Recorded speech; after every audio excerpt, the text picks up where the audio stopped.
Hello, everybody, and welcome back to another episode of Finding Freedom. In this episode, we're going to cover, the title and what it actually means to, better communication leads to better relationships and sex.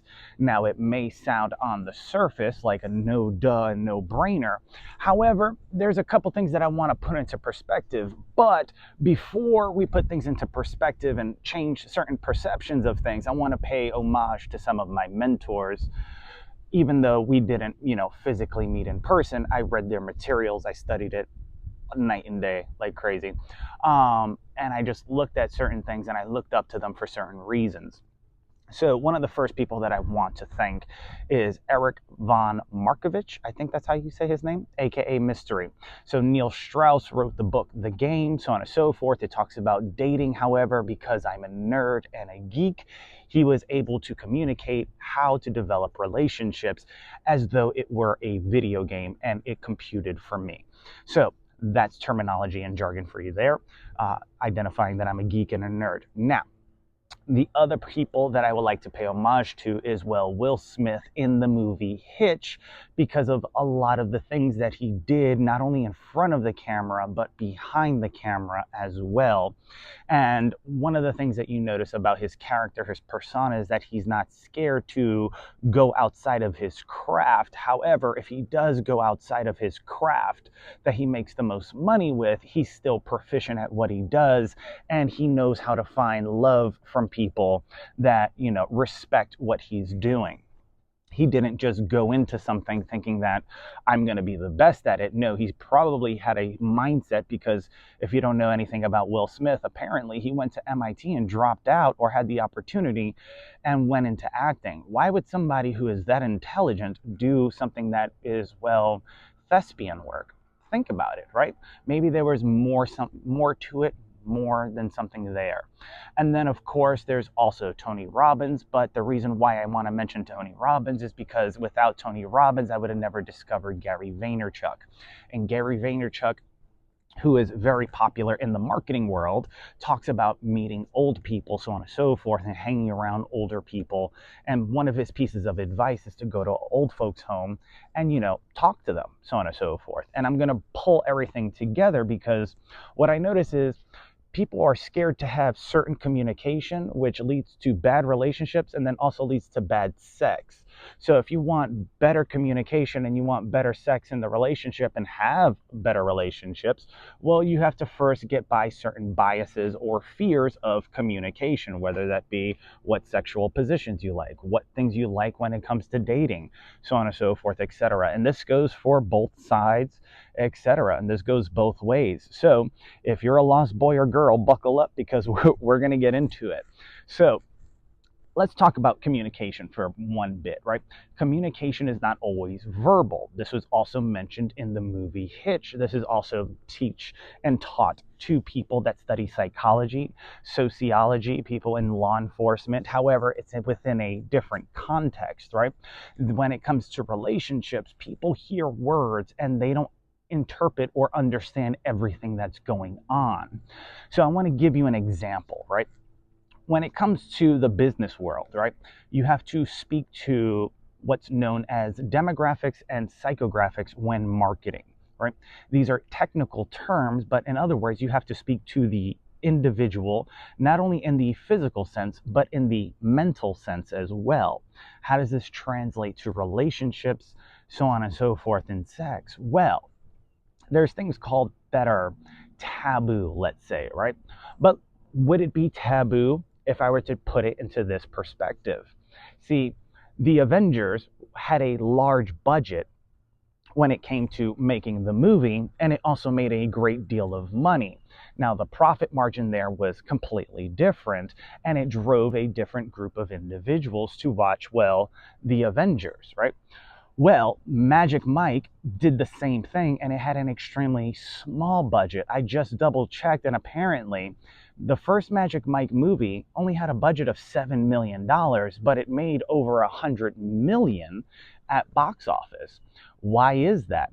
Well, because the people in the movie didn't do something that was not to say taboo, but it wasn't negative. It may be looked at as negative. However, it was a positive movie. See, the Avengers movie speaks to the hero inside of all of us and the hero that we want to become. So it's a very entertaining movie if you read the comic books and everything else.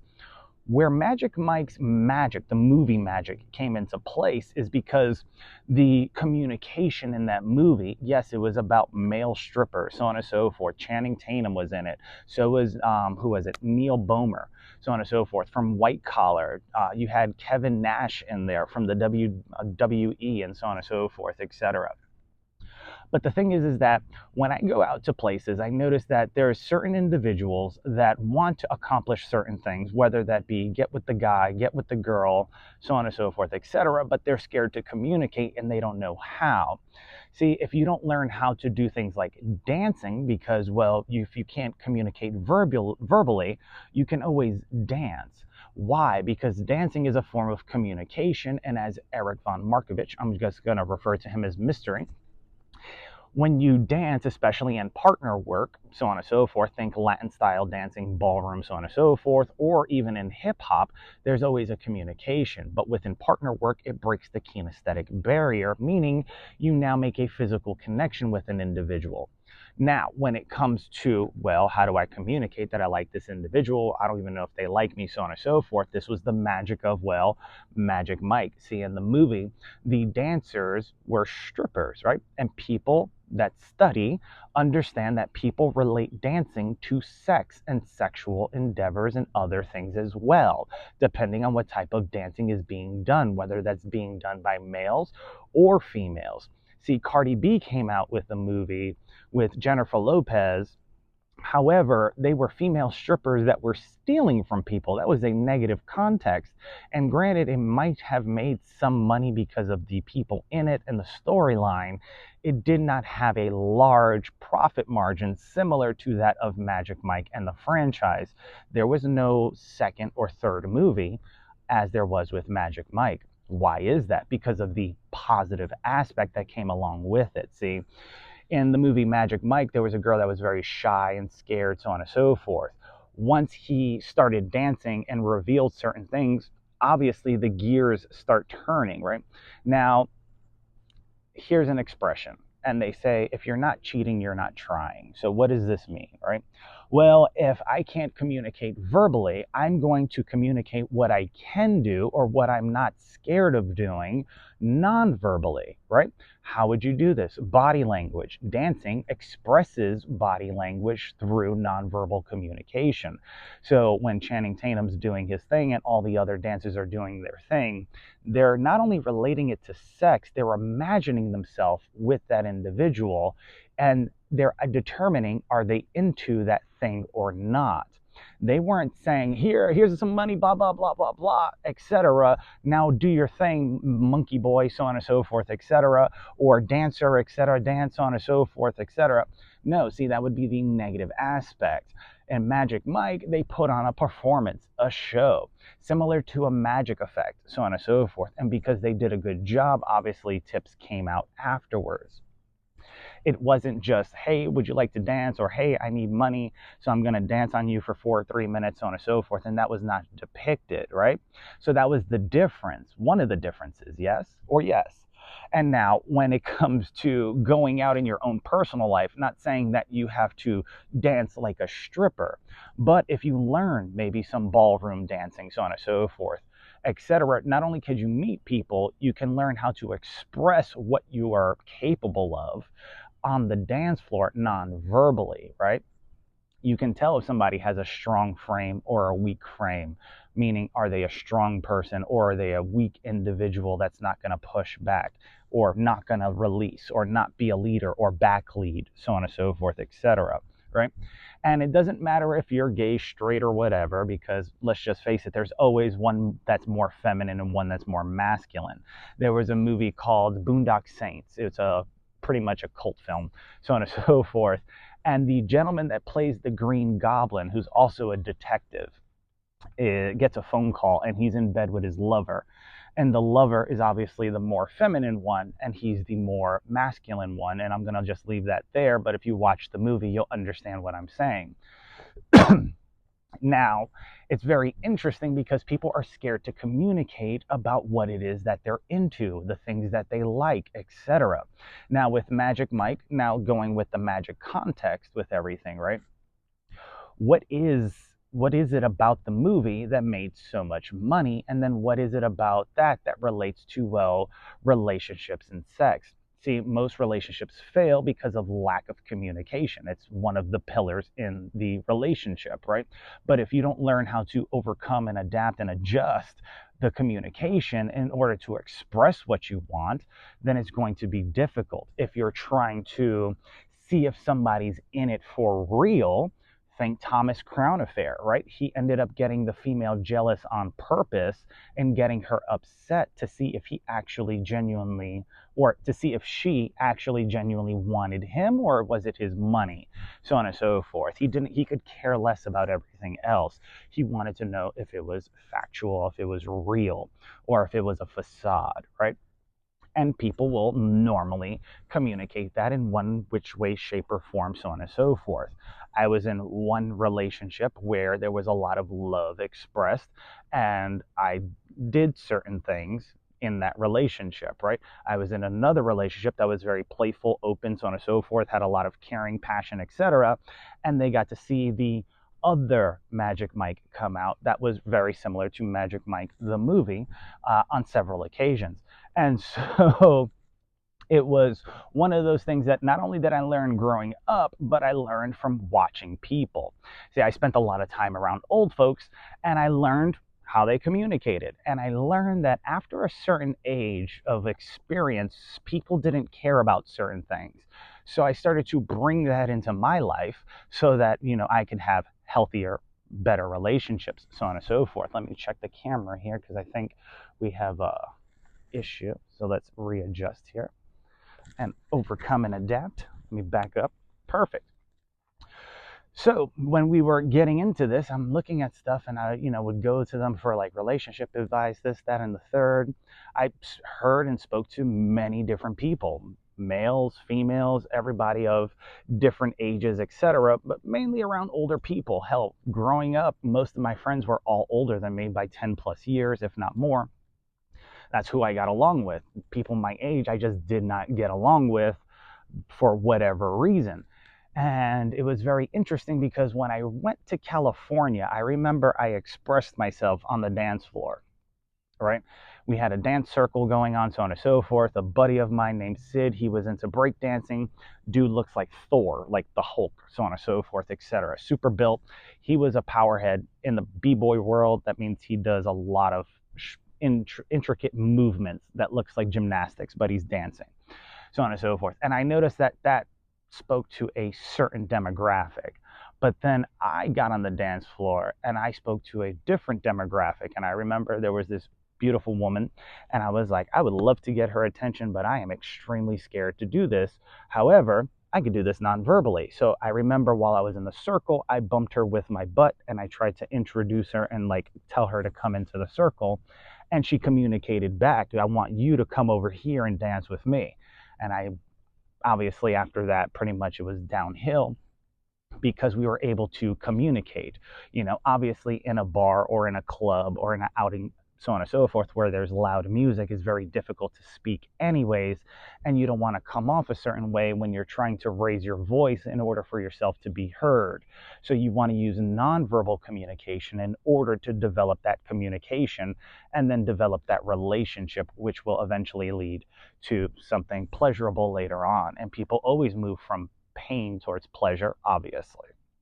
Now, as time went on, so on and so forth, got to meet different people, had different relationships, moved around, etc. But one of the things I noticed with a lot of my guy friends that were very shy is I would literally speak to girls for them, and I would be like, so what are you into, and blah blah blah, and this, that, and the third. And then I would report back and be like, hey, so she likes this, you should probably do this, and like adjust, kind of like the Hitch mentality, right? Because although these guys were willing to do almost anything, right, they were petrified to speak to certain people, right? And it was just very interesting for me because I never had that fear barrier, right? The only time I had a fear barrier was when certain female individuals or certain individuals introduced themselves to me because I was either in trouble or they wanted my attention for some reason. And I was like, what do you want? Not in trouble in a bad context, just I just knew something was off. Let's just say that.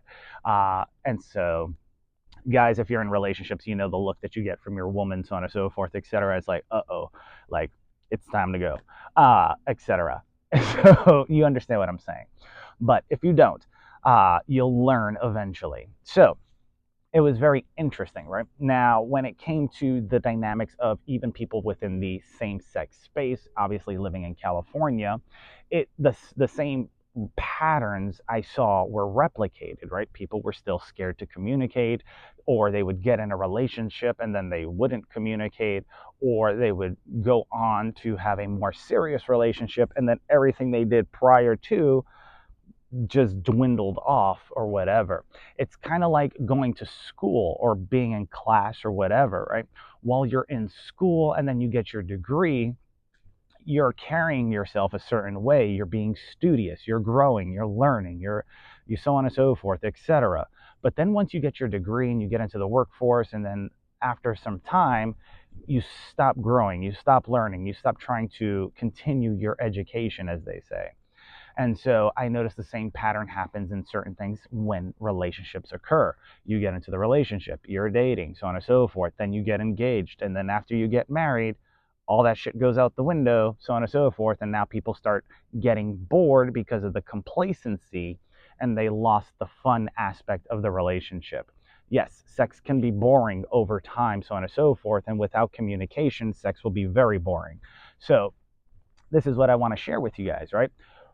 A lot of people would say, "Oh, well, you shouldn't watch porn or you shouldn't do this, blah blah blah." Fine. If that floats your boat, don't do that. If you're in a relationship and you're comfortable with it, go for it. By all means. How are you going to figure out what you're into, for crying out loud, right? Unless you have that communication. Now, here's the thing. The reason why I normally suggest this to certain individuals in relationships is because, well, someone's past relationships could hinder the current relationship, right? If the person says, "Oh, well, when I was with this person, I did this, and when I was with that person, I did this, and when I was with this person, we had 3, 4, 5 people in the room, and when I went with this person, we went to a brothel, blah, blah, blah." And you're like, "Oh my God, like what's going on?" So to avoid that negative aspect, because the past shouldn't matter that much, but it still does to certain individuals, you can watch it visually through the internet, so on and so forth, and then that'll enhance certain aspects, right?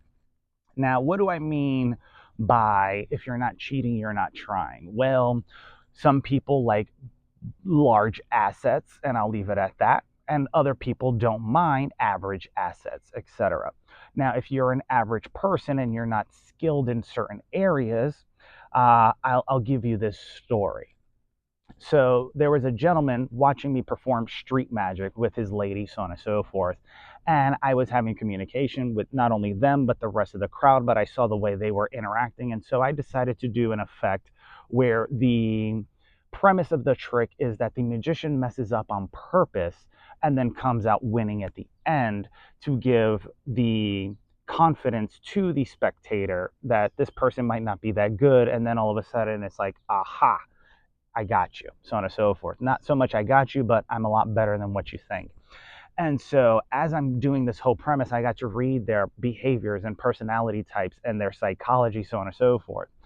Well, the gentleman came out and he was very audacious with his speech. And he was like, "Yeah, you're right, this, that, and the third." I said, "Look," I said, "I'm pretty sure you guys are in a relationship, yes?" I said, "Okay." I said, "If you paid attention to your lady or your partner as hard as you did this magic trick, you'd probably be more successful, not only in the relationship, but in life." See, your job was to enjoy the moment, but instead of enjoying the moment, you were trying to figure out the trick, which took away from the entertainment aspect. Now, when you become complacent in a relationship, it takes away from the entertainment aspect. No longer is it fun. The same motions are there. It's like I'm dealing with a broken record that plays the same song over and over again, because now who cares? We're just going to go through the motions, have our jollies, so on and so forth, and then move on. Now that gets boring. And if you don't have communication, if you don't venture to different avenues of communication, breaking the taboo barrier, right? So you want to try this crazy thing I saw the other day? Or, hey, do you remember this thing they were talking about in that movie Friends with Benefits when they got a little kinky, etc.? Yeah, do you want to try that, etc.? Are you into that? I never tried it before, or I'm curious, or I've done it once but I didn't like it. Observe the conversation, and as they said in the movie Hitch, listen to what they are saying so that you can fully understand the needs and wants of the individual. See, relationships and everything else normally breaks down when people don't understand the needs and the wants of the individuals. See, people may want someone with a lot of money, but they also need someone that is going to be, their knight in shining armor, or their queen, or their princess, or whatever their case, their love, etc., whatever term you want to use, right? So how do you develop both aspects? Well, first, we have to identify the needs. The needs are important, right? You need shelter. You need a home. You need a car. You need a job. You need to make enough money so that you're not in dealing with bad credit, etc., so on and so forth, so on and so forth. And when I say so on and so forth, I mean all the problems that occur when you're not making enough money, right? So those are necessities, right? Not to say that you need to be a millionaire, but you need to be, you have to have your crap together. And if there's something hindering that, well, then you're going to have to work through it. And if you can't work through it, reach out to people who can help you get to the point or position in which you need to be in. Then from there, you have to discover the wants, because people are always going to want things in life, right? Well, think about Christmas, right? When you think about kids, when Christmas comes, what do you want? Or a birthday. Birthdays come, what do you want, right? You don't say, what do you need, right? Because if you gave somebody what they needed on their birthday, or what they needed during Christmas, the surprise or the present wouldn't be as good, if that makes sense, because it wouldn't be, how do I say this? Something that would be almost untangible, right? Wants are something that can be tangible, but you're going to need assistance to acquire them. Hence the birthday and the Christmas reference, right? Children can't work jobs until a certain age, etc. So the parents normally say, hey, what do you want for your birthday that'll make you happy? Oh, I want a deck of playing cards, or I want an Xbox, or I want, to go on a trip somewhere, etc. Same thing happens in relationships. What do you like during sex, right? If the sex is not good, then trust me, the relationship's not going to do good either, right? And most people will say, well, I don't care, sex is not a big deal, so on and so forth, etc. But yes, it is to a certain point, because some people, their love language is touch. And well, what's one way to show a love language than by making love, right? And other people like words of affirmation. Other people like spending time. And you have to understand these things. Hence, understanding the needs and the wants of the individual. They may need certain things from you in order to give you what you want, right? And it works both ways. So think about this for a minute. You're out in public, so on and so forth, etc., trying to develop relationships. And let's just say you don't fit in. And I've experienced this myself. I am a Hispanic that moved to the South, where pretty much you were white, black, or Asian. And if you said anything other than you were Mexican, people didn't know where the hell you came from. This was a couple years ago. So forgive everybody. But, it's one of those things that happen. So I needed to feel as though I belonged in certain areas, right? And even though racism and stuff like that were still prevalent and I didn't fit in, I was kind of like a misfit child, because I came from New York City, where it's pretty much a melting pot and everybody just gets along.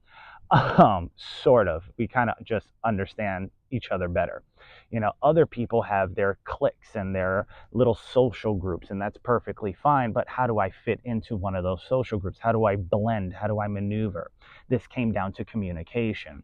See, I would pay attention to certain people, and because I had a background in magic, I remember introducing myself to, well, certain women a certain way because I didn't have the abilities or the attributes to compete with other gorgeous looking men that were more successful, that were probably, more in shape, look like an Adonis or so on and so forth, etc. If you ever seen the movie Dracula or the Musketeers, the gentleman that played Dracula is in the Musketeers.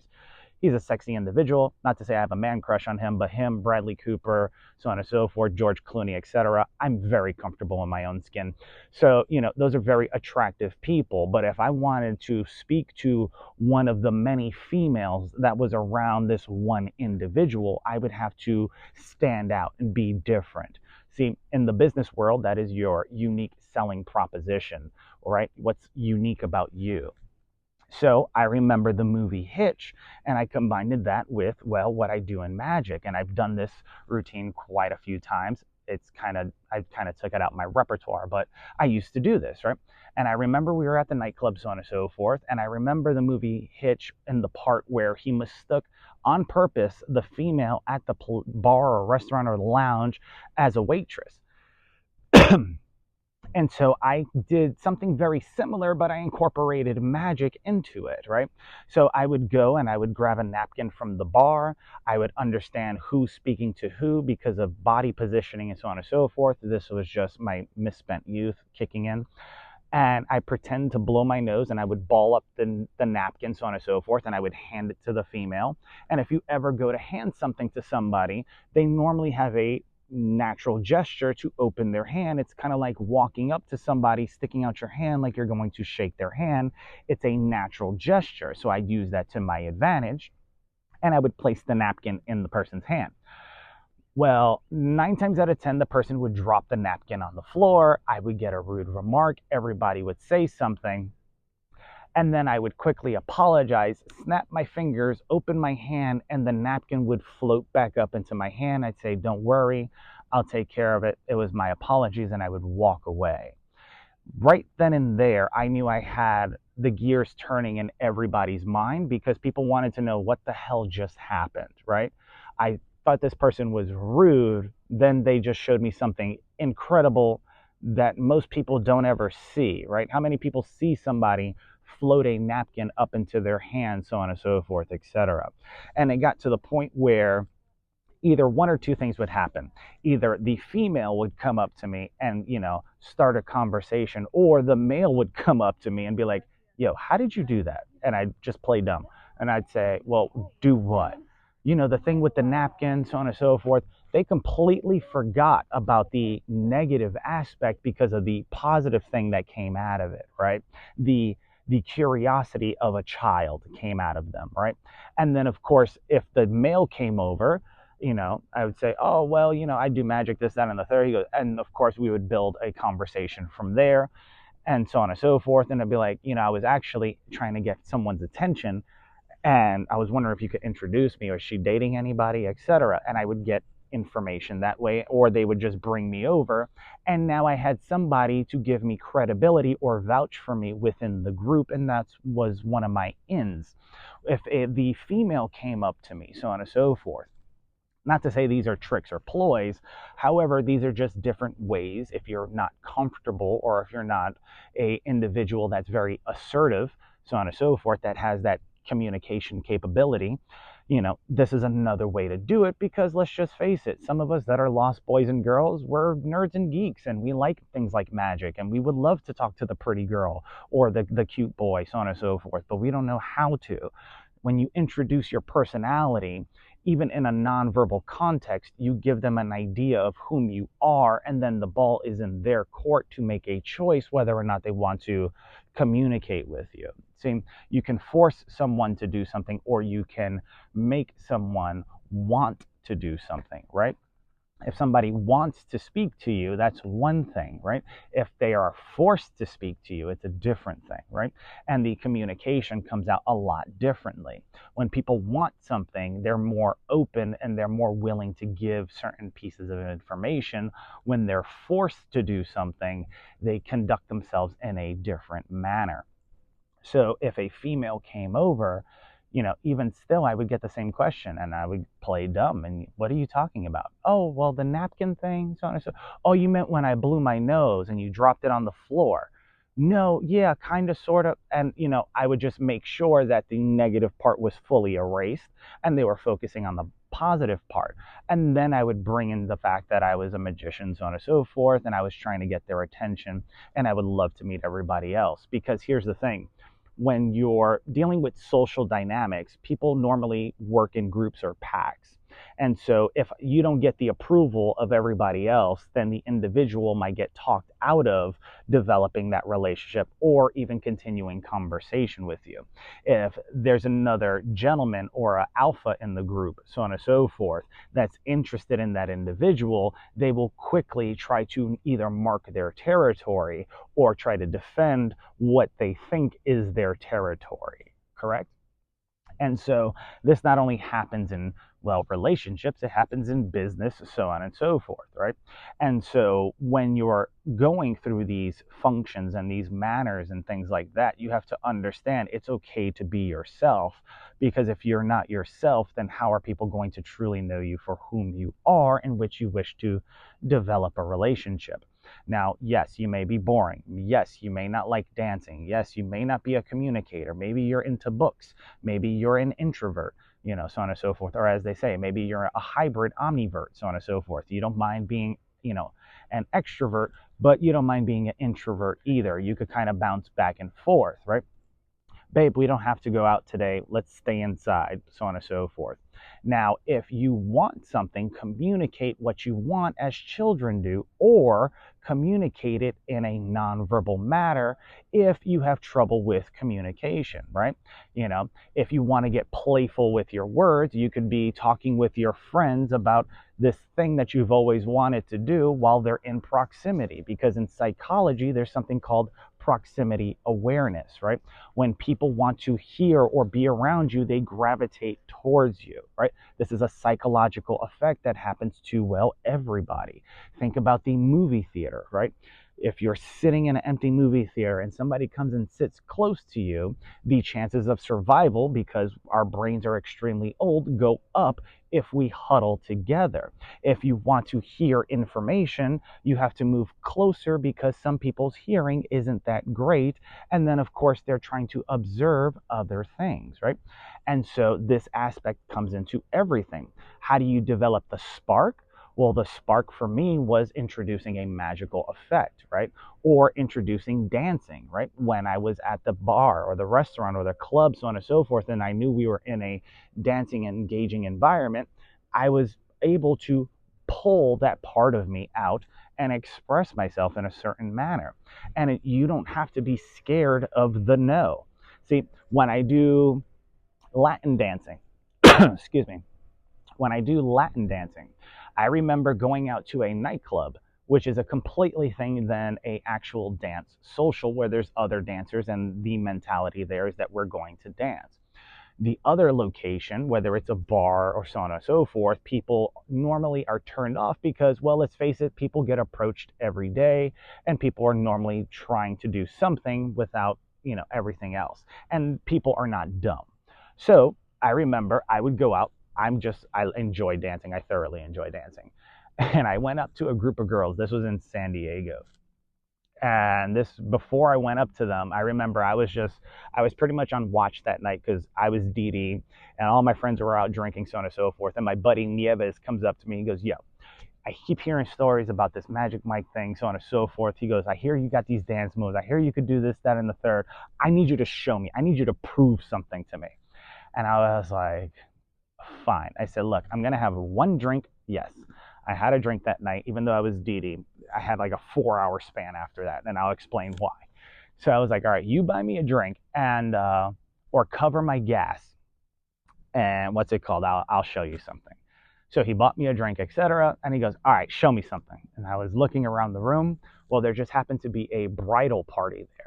Well, they started dancing, etc., and they were having fun. And I noticed the guys that were coming up, and they were obviously trying to get one thing because their energy, as they want to use today and now when it comes to vocabulary terms. Their body language, their persona came off as though they were just trying to sleep with them. Me being a dancer, I remember going up to the first girl in the group and I said, "Hi, would you like to dance?" So on and so forth. She goes, "No, I'm fine." And I said, "Okay." There was another girl sitting directly next to her, and I just went over to the next person. "Would you like to dance to this song?" So on and so forth. "Do you know how to dance?" "No, I'm fine. I'm good." "Okay, no problem." There's another girl. Remember, it's a bridal party. It's a group of people. I just went to the next one. "Would you like to dance?" "No, I'm perfectly fine," so on and so forth, etc. Finally, I said, "Does anybody actually know how to dance or do they just pretend?" And a girl raised her hand. She goes, "I know how to dance." And we started dancing, etc. And we were dancing to, I think it was salsa or bachata, one of those things, one of those Latin style partner dances. And what happened was not only did the persona, my other persona, come out, they got to see that not only did I know how to dance, I was there to dance. The moment I was done dancing, the three girls that said no came up and literally apologized because they thought I was just trying to get into their pants, not just trying to dance, so on and so forth.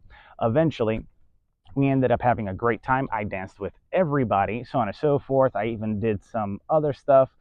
And my friend Nieves looks at me. He goes, "Are you serious?"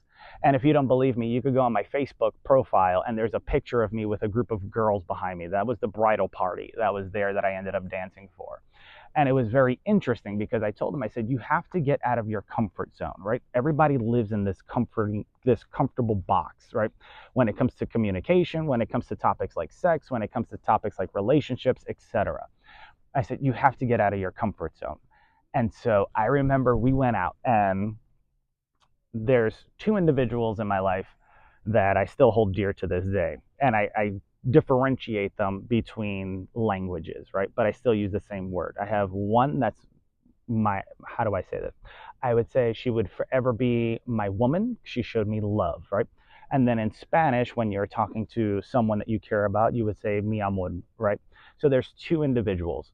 One that showed me a lot of different things, but the first one that I want to refer to that will always be there, and I will always look out for both of them. I remember my buddy Nieves was dancing, and we started what's known as a cipher, a dance circle. And he's getting down, so on and so forth. And he's slightly intoxicated and he's trying so hard, but he's proving to everybody that he's not scared anymore. I was trying to show him how to maneuver. And finally, someone saw me laughing because I was enjoying the moment because of all the stuff that he was doing. Think Magic Mike, except he didn't practice the dance moves, especially not with alcohol in his system. So it was quite comical, but it was still entertaining and awesome time. Well, I had this woman come up to me and she slaps me in the shoulder. She goes, "Do you know blah blah blah blah blah? He's trying to have fun, this, that," and she like corrected me like a mother would do with her child. And I was like, "I'm sorry." I said, "That's a good friend of mine out there." I said, "I know he's intoxicated, etc." I said, "What's your name? Since you wanted to hit me on the shoulder, I would love to know your name." And she told me her name. We ended up speaking. Long story short, we ended up dating. And every once in a while, I'll check up on her, so on and so forth. But she quickly understood that I was getting him to focus on other aspects and things in life when it came to moving away from fear and going into a different place. See, when people are in fear, they are normally in a painful situation. I'm scared to do this. They're in a negative situation, and people are trying to move from that negative situation to a positive one without being looked at a certain way.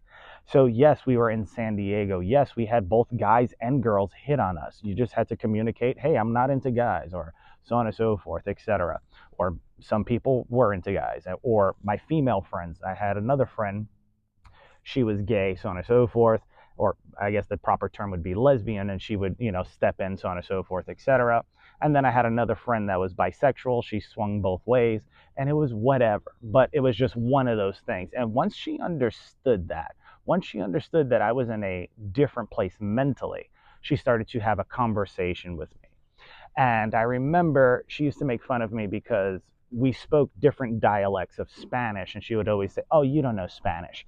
You don't know Spanish." And I would just stay quiet. I mainly spoke in English. She would speak in Spanish because it was funny. She understood English, so she would speak to me in Spanish. I would respond in English, and it was just this thing. Or if you ever seen the movie Ocean's 11, right? There's Yen. He speaks in Chinese or Mandarin, but people respond to him in English, right? So it was just one of those things that we had, and then eventually we would change places. I said, I want you to work on your English, etc. I'll work on my Spanish, and so I would go ahead and start speaking in Spanish. She would start talking in English, and we helped each other out, so on and so forth, as well as had a great relationship. And I hope she forgives me for saying this. We had an amazing sex life. Because we weren't scared to do certain things, right? Certain things get deemed taboo. Why is that? Well, if you let others control your perception of the world, well, then you're going to get lost in other people's dogma, as Steve Jobs once said, and you shouldn't live by other people's dogma or their rules or whatever. You should live life based upon your terms and how you want to conduct your relationship, not what's said somewhere, etc. Because what worked for one person or for one group of people may not work for another group of people, if you're understanding what I'm saying. So, there's people that are introverts, right? And they don't like to go out dancing, but sometimes they have to go to a social event. Well, a lot of my friends that are geeks and nerds are introverts. So, what we do is we would just start conversations around the things that they enjoy. You like Dungeons and Dragons? You like playing Magic, the Gathering card game? Do you like, actual magic, etc., so on and so forth? Do you play chess? So on and so forth, and we would have those conversations. Or maybe you like history and you want to talk about the Byzantine Empire or the fall of Rome, or we could talk about humanities, or maybe you're into art and we could talk about different pigments of paint and how Da Vinci created certain things and how the color yellow was imported at one time from India to Europe in order to make a certain shade of that color when it came to things like fresco paintings, etc., which they painted the Last Supper, so on and so forth with. So on, the list goes on and on. See, as you learn more in life and you learn to incorporate those things into your life through communication, whether it's verbal or not, you'll be a more diverse person that's able to move through the world in as a chameleon would, right? You'll be able to fit in while still being yourself, right? See, Darren Brown, someone that I look up to, and I've looked at him as a mentor for quite some time, talks about his background and him always being, i.e., the term in the closet, etc. And I remember somebody came up to me and they were like, he's gay, right? And I was like, and like, he's an amazing performer. Like, do you not know? And it was just like they could not get the negative aspect because in their psychology, being gay or lesbian or whatever was a bad thing. Where I grew up, it didn't matter. Who cares? I'm not sleeping with them. Not my preference. Whatever. So I was like, move on. And so once I got them to see that, oh, well, then what's so fascinating about this person that you like about them? Oh, there is this thing that he did called Paying with Paper, and then he did another thing at the dog track, and then he has a stage show, and then he has this other show called Trick or Treat. And it's just, and they would see not only my energy, but the energy from it. Now, moving on to the other relationship that I had with someone that I was dating and I proposed to, but it didn't work out. On the East Coast, what's it called? She's living a beautiful life now, and if anything ever happened to her, you will see a different side of me, etc. So I hope the guy that she's with now takes very good care of her. However, it was one of those things where, I remember her personality, but she was very much into a business mindset all the time. And I was more into personal growth. And when I learned something or I'm trying to learn something, I dive in deep. And my mother always says that I do this, but if you don't dive deep into the things that you're interested in or the things that your partner is interested in, then how are you going to go deep in the relationship, right? And so I always took that as a factor because it was something that I learned not only from my godparents, but hanging around older individuals, right? And I got to see how older individuals also interacted because over time, I'm just going to say it, they don't give a fuck and they try new things, right? Because life gets boring. And if you don't have the spice added back into your life, you're going to be, well, dull. And life will be dull, right? Because you will reflect and stay around the things that reflect what's inside of you, like a mirror does, right? So you want to be around more happy people? Well, go around people that are happy, that are having a good time doing the thing that you enjoy doing. Maybe you enjoy playing Magic the Gathering, or you enjoy playing chess. But in one side, you can go and play chess with people that talk during the game, which can kind of get frustrating for some chess players because they need time to process and think. Or you can go to the other group of people that enjoy the silence of chess and the non-conversations or the minimal conversations during the game, right? You can go to where they're playing Yu-Gi-Oh or Pokemon, so on and so forth, right? And have the group of conversations with people that are into other things outside of that may be like talking about business while they're talking about the game. Maybe they're very sarcastic when they're in the game and they talk smack, and that's your group of people because they're just as sarcastic as you. You can find anything that you're looking for. However, if you never search for it, you'll never find it. Hence the quote, seek and thou shalt find. But most people get tired over time and they don't know how to compound things, right? See, with a lot of social events that go on, you can find different groups of people in every social event, right? Everybody has their own clique, as they say, or their own group, right? Or their own social standards, as they say, right? You may be into golf, but you listen to hip hop. Not many people that play tennis like DMX or like Kid Rock or whatever, the Beastie Boys, whatever the case may be. Maybe people that play basketball and football aren't too crazy about country music or classical music, but there's some, so on and so forth. And when you find them, because they will stand out, they will give you a clue. Because if you are diligent when it comes to listening to understand, not listening to respond, you will acquire not only the information needed to say, okay, it's okay for me to speak now to this group of people and let a little bit of my personality show, kind of like this. So I'm by the lake right now, and although I'm not wearing a bathing suit, I would love to jump in the lake right now, but I don't know if the water's cold or if it's hot or whatever. So when you're releasing a part of your personality, think of it like sticking your toe or your foot in the water to see if you want to get in, right? And then after you realize that it's okay, jump into the damn thing. Go full force.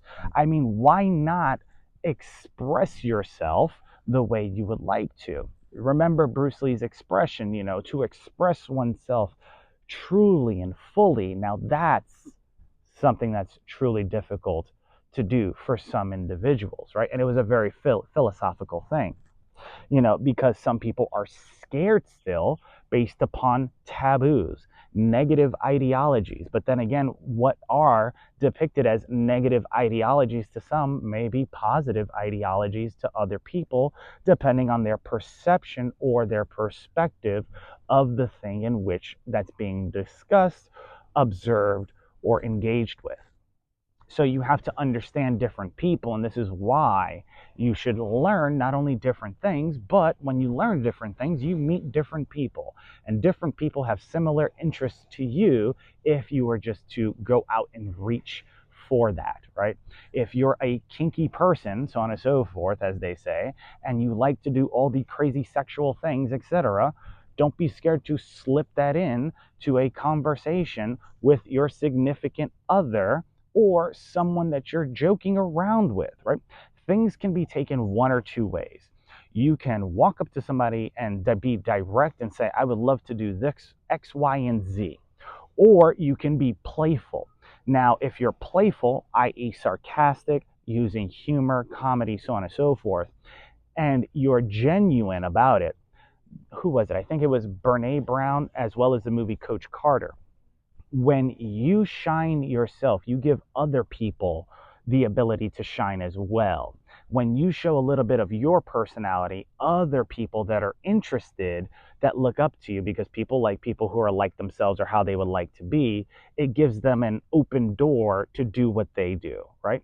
If you're into Magic the Gathering and you mention so on and so forth, or you're into Yu-Gi-Oh or Dragon Ball Z or whatever, etc., and you make a comment, it allows somebody else that's into that thing to introduce themselves by adding to the conversation, right? Oh, you like Dragon Ball Z? Have you ever seen Sailor Moon? What do you think about Tuxedo Mask and how he's like one of the only guy superheroes in Sailor Moon with all the ladies, but there's only one, right? So on and so forth that he hooks up with. Oh, did you hear Buffy the Vampire Slayer is coming back, etc.? Yeah, do you remember Angel, the guy that was also in Bones, that was with SEAL Team 6 TV show? Do you think they're going to make a remake, so on and so forth, of Angel with Buffy the Vampire Slayer and try to revamp all that? I wasn't into Angel, so on and so forth. I kind of like Charmed better, etc. Well, what did you like about Charmed? Was it the magic part? Well, it kind of reminded me of Supernatural.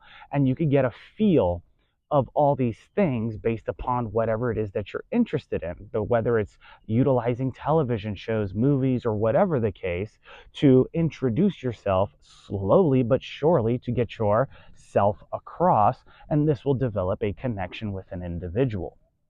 And when you're trying to achieve freedom and you're trying to find it for yourself, right? It's one thing to go through life solo, but it's another thing to have connections and relationships with other people. And if you want better connections and relationships with other people, don't be scared to introduce to them whom you are through conversation. See, I'm a nerd and a geek, so sometimes I could get around some guys that are total gearheads, right? A bunch of mechanics that like cars. But then I could go off on a tangent talking about a different, more efficient fuel source, right? Oh, yo, you guys ever seen the movie Double Dragon where they put trash in the armrest and it used to use the trash as fuel, etc., so on and so forth? Or you ever seen the movie Pitch Black where they had the hydrogen fuel cells? What if we could use hydrogen, so on and so forth? Not only is it X, Y, and Z, but the power efficiency is still there, so on and so forth. Or what if we added a turbo to this, not only giving the car more horsepower, but forcing more air into the engine, giving you better gas mileage, similar to what BMW does with a twin turbo when they add that into their vehicles to not only increase torque, but horsepower, the acceleration and the power in which to drive that or pull, so on and so forth, for those of you who aren't keeping up with the conversation.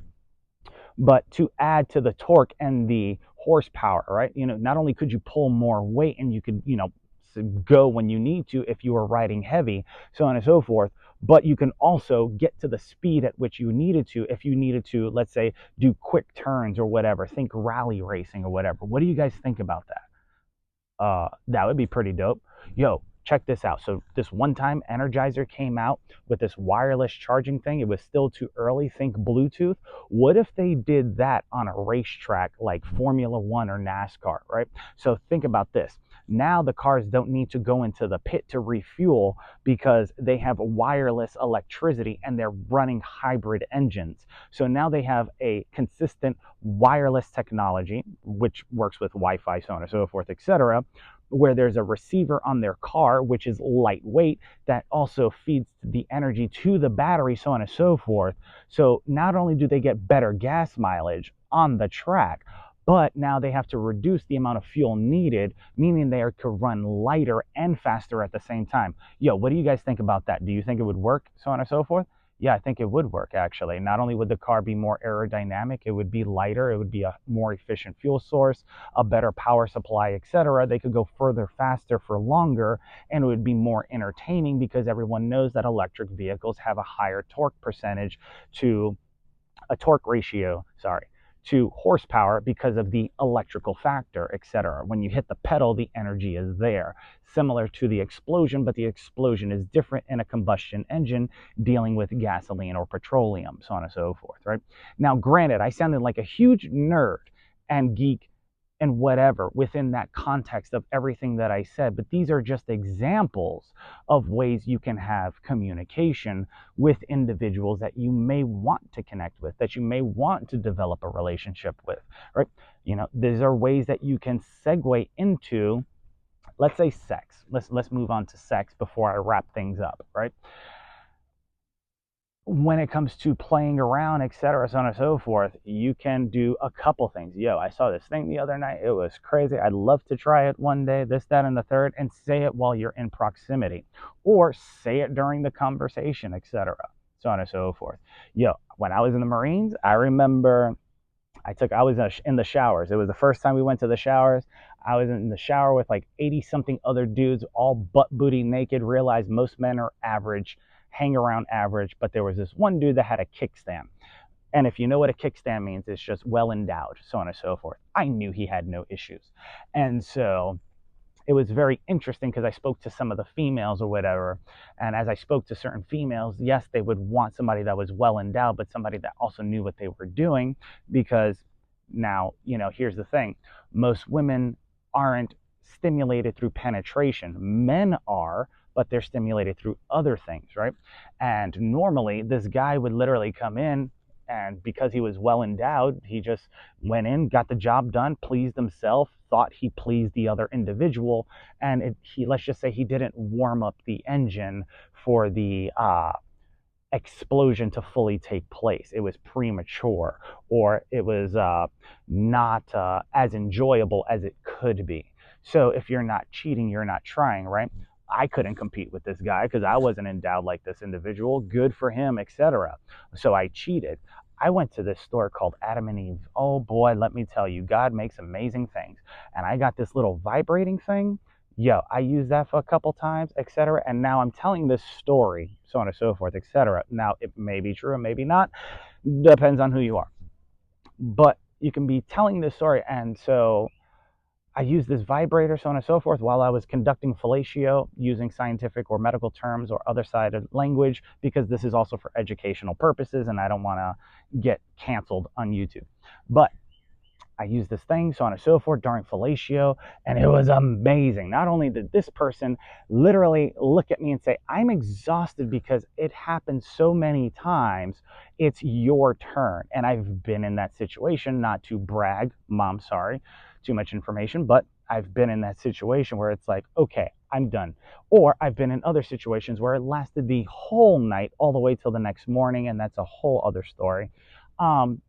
But I realized in these moments that, yeah, I may have needed to cheat a little bit. I may have needed to introduce a toy. I may have needed to bring it up in conversation. Hey, would you be interested in using this? Because let's just face it, I know I'm not the first person you've been with. You've probably been with other people, and I kind of just want to please you.